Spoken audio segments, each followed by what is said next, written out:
Question number 4 of practice set 4.4 financial planning. Pay attention over here. Put down your pen, everybody. This please pay attention over here. This is very important problem. It can be asked of 4 marks or 3 marks in your examination. So understanding is very important.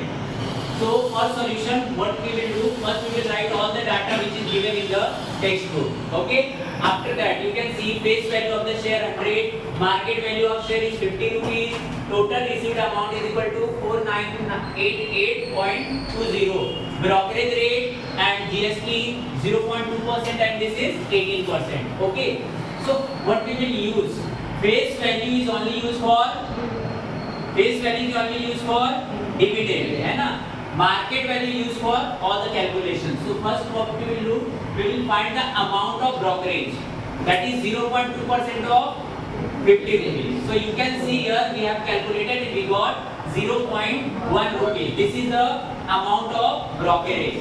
Then after we have to find GST which is applicable on brokerage amount. जो GST you are finding, जो GST आप find कर रहे हो ना, वो brokerage के amount पे फाइंड करना है आपको. So उसको हमने कितना फाइंड किया? 18% of 0.1 what? दिस इज ये परसेंटेज है कि अमाउंट है जो कि 1 रुपीस आया इधर 0.1 रुपीस. देन आफ्टर ये आपने नॉर्मली कैलकुलेशन किया 18/100 इसके हिसाब से 18% इज व्हाट 18/100 into 0.1. So 0.1 क्या है? अमाउंट ऑफ ब्रोकरेज है ना. बाद में आपने नॉर्मली कैलकुलेशन किया आपको मिला 0.018 रुपीस. This is amount. ठीक है. अब हम क्या करेंगे? 1 शेयर की प्राइस फाइंड करेंगे. 1 शेयर की प्राइस फाइंड करेंगे क्योंकि 1 शेयर की वैल्यू अगर अपने को पता है तो टोटल अमाउंट को डिवाइड करके we can got the number of share.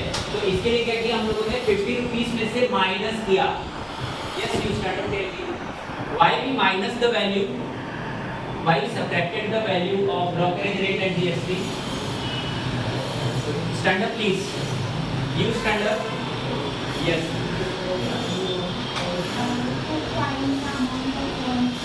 No, it's wrong. But why I minus? I not added. Sit down please, sit down. Anybody can? Yes you. No. Sit. You. थोड़ा हाँ बोलो भाई आगे आओ बोलो.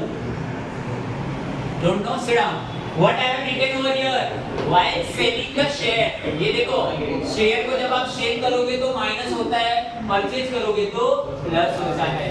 जब मैं आया तभी भी बताया आपको ये बात, बीच में भी लिख के दिया और फिर से क्वेश्चन किया. So you not answer. याद रखना, ये रट्टा मत मारो यार. Understand this. माइनस क्यों कर रहे हैं समझा? क्योंकि यहाँ पे शेयर को सेल किया जा रहा है, परचेज नहीं किया जा रहा है. तो सेलिंग में क्या करोगे? माइनस परचेज में. समझा सबको? क्लियर है? अभी आंसर देना है. सो माइनस किया. So what we got the price of 1 share. एक शेयर की प्राइस आपको मिल गई. देन आफ्टर क्या? ये नॉर्मल फार्मूला हम यूज करते हैं, याद है? पूरा टोटल इन्वेस्टमेंट याद आ रहा है? उसका फॉर्मूले ये है ना, उसमें क्या करते हैं? Price of 1 share, number of share. अब जो वैल्यू दिया है वो रख दो, इधर आके डिवाइड करेगा. नॉर्मल मैथमेटिक्स 1000 से मैंने मल्टीप्लाई किया और ये you got final answer. Understand everybody? दोबारा एक्सप्लेनेशन से कुछ फायदा हुआ आपको? लिख के ले लो. Those who have not written please copy down fast.